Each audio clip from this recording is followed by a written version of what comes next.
Kumusta sa lahat mga kaibigan sa Weller Channel? Ngayon, ipapakita ko kung paano ayusin ang error sa naputol na koneksyon sa mga laro tulad ng DBD, Repo, Phasmophobia at iba pa. Para dito, pumunta muna tayo sa Steam at dito kailangan nating piliin ang larong gusto natin. Halimbawa, pipiliin ko ang Repo.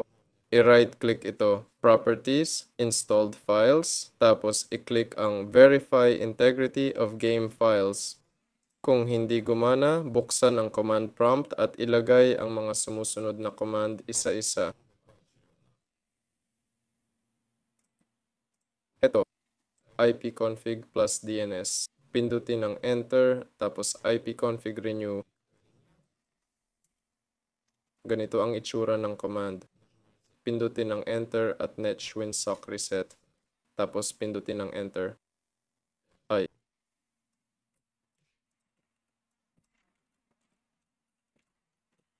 Ayun.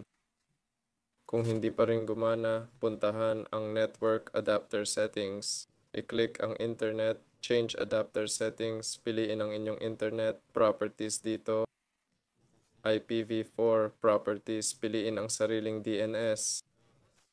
Dito, pumili lang ng 8, 8, 8, 8, 8, 8, 8, 8, 4, 4, tapos i-click ang OK. Pagkatapos nito, subukan nating gamitin si Weller ito. Paalam sa lahat.